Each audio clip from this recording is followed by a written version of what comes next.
salve Maria Santíssima e nosso Senhor Jesus Cristo. Hoje o céu está em festa, nós estamos em festa e toda a igreja.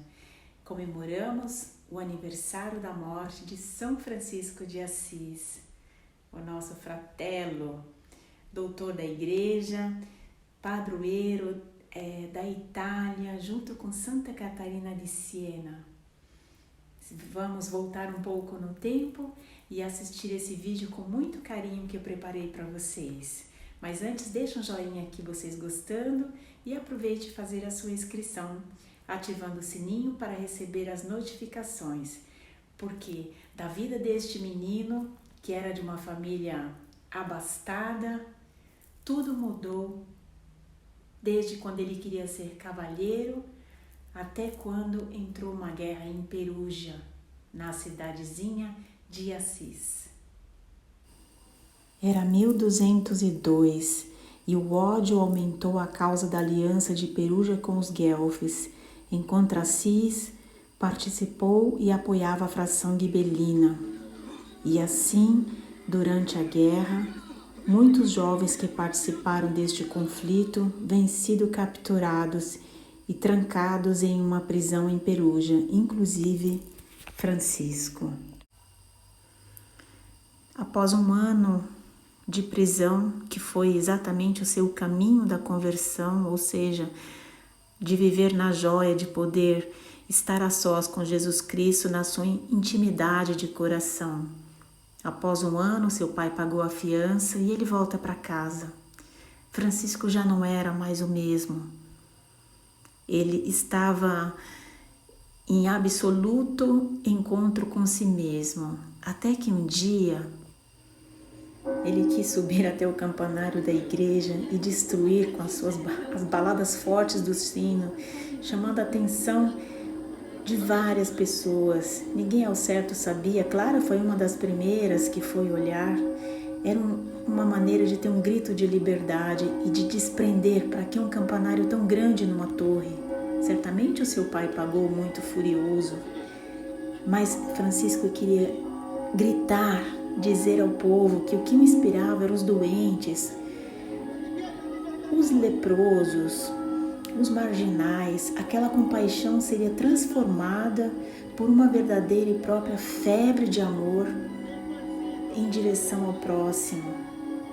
Não importava mais nada, apenas ser filho do Pai e servir ao Pai. Ah, Senhor, iluminai as trevas do meu coração. Deixai que eu compartilhe, que eu doe toda a riqueza aos pobres. Não me importa o que tenho, não importa o que a minha família tem. Muitos morrem de fome enquanto eu tenho leito acalentado.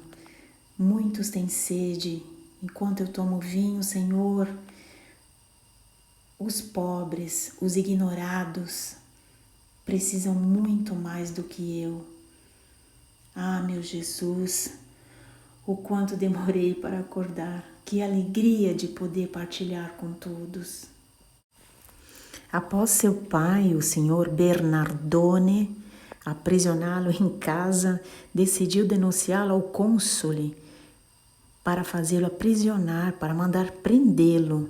Mas Francisco, diante de todos, ele não se rendeu. Ali, ele negou a paternidade ao seu pai e na frente do cônsul e do bispo, ele tirou toda a sua roupa, mas de um modo inocente, desprendendo de todos os seus bens materiais e dizendo ao seu pai: meu pai, daqui para frente é Deus. Desde que um dia, durante a sua conversão, São Francisco, diante do crucifixo na igreja de São Damião, lhe disse: vai e repara a minha igreja que está em ruínas. São Francisco não entendeu que era do modo espiritual e começou a reparar as igrejas. A primeira foi a de São Damião, depois Rio Torto e finalmente a Porcíncula. Um dos episódios mais emocionantes da vida de São Francisco foi quando ele precisava de uma regra, precisava de uma autorização para seguir a sua ordem, ou seja, para pregar o Evangelho.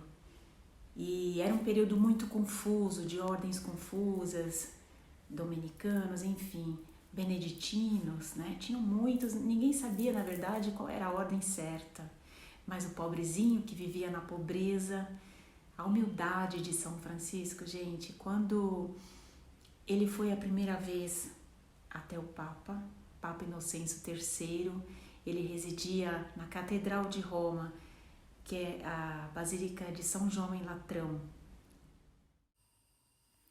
Lá chegando, sujos e vestidos pobremente, foram ridicularizados pela corte de Inocêncio III, que mandou não aborrecê-lo com sua regra.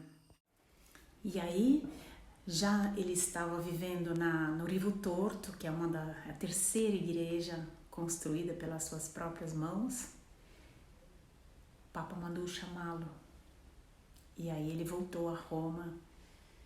E, na verdade, quando eles começaram a conversar, ele tinha preparado um pergaminho, porque ele sabia ler, um pergaminho de palavras muito formais para falar com o Papa. Ele deixou essas palavras de lado e começou a exatamente ser guiado por Espírito Santo. São Francisco, ele, de ser humilde, o Papa sentado no seu trono, pensando que havia até esquecido de que ele veio de uma cidadezinha, digamos, interior, né? Uma cidade muito pouco populosa, e aí ele estava ali, tinha esquecido até das suas raízes, e ouvindo São Francisco falar com tanto amor do canto dos pássaros, da criação de Deus, da natureza. O Papa mesmo se perguntou quantas vezes, desde quando ele nunca mais tinha ouvido um pássaro cantar, tinha parado para apreciar a natureza. E aí ele deixou-se ouvir por aquele homenzinho, em tamanha humildade. Ide, disse o Salvador, e proclamai em todas as partes que o reino do céu está aberto. Vós recebestes gratuitamente, dai sem receber pagamento.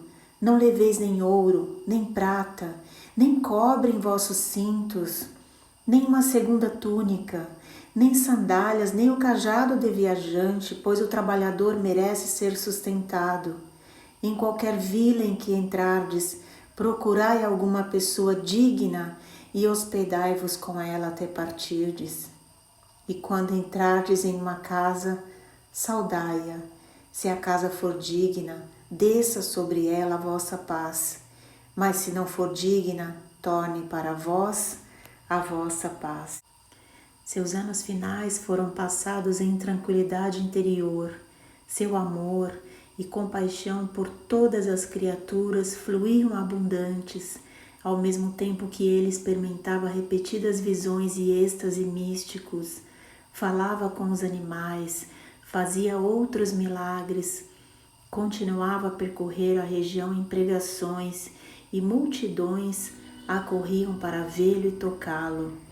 Às vezes o irmão Léo, em segredo, o observava por mais de uma vez, testemunhou seus êxtases e viu parte das visões que o santo via. Nos estados contemplativos eram-lhe reveladas por Deus não somente coisas do presente, mas também do futuro. Para Francisco, a pobreza, a senhora pobreza, como ele costumava dizer desposado, não era um objetivo, mas antes um instrumento pelo qual se podia obter a purificação necessária para a habitação de Deus no interior de cada um. Durante a quaresma de São Miguel Arcanjo, era 14 de setembro de 1224, dia da exaltação da Santa Cruz, no Monte Alverne, acompanhado do Frei Léo, Francisco viu a figura de um homem com 6 asas, semelhante a um serafim, e pregando a uma cruz, e à medida que continuava na contemplação, que lhe dava imensa felicidade, mas era sombreada de tristeza, sentiu-se abrir em seu corpo as feridas que o tornaram uma imitação do próprio Cristo crucificado. São Francisco foi o primeiro cristão estigmatizado. Laudato sia, mio Signore, per frate vento, e il cielo, e le nuvole, e il sereno e ogni tempo, per il quale alle tue creature dai sostentamento. Laudato sia, mio Signore, per sorella acqua, la quale è molto utile, e umile, e preziosa e casta. Laudato sia, mio Signore, per frate fuoco, per il quale illumini la notte, ed è bello e giocondo, e robusto e forte. Laudato sia, mio Signore, per sorella nostra madre terra, la quale ci sostenta e governa, e produce diversi frutti con fiori colorati ed erba. Laudato sia, mio Signore, per quelli che perdonano per il tuo amore e sopportano infermità e tribolazioni. Beati quelli che le sopporteranno in pace, perché da te saranno incoronati. Laudato sia, mio Signore, per sorella nostra morte corporale, dalla quale nessun uomo vivente può scappare. Guai a quelli che moriranno nei peccati mortali. Beati quelli che troveranno nella tua santissima volontà, che la seconda morte non farà loro del male. Lodate e benedite il mio Signore. Ringraziatelo.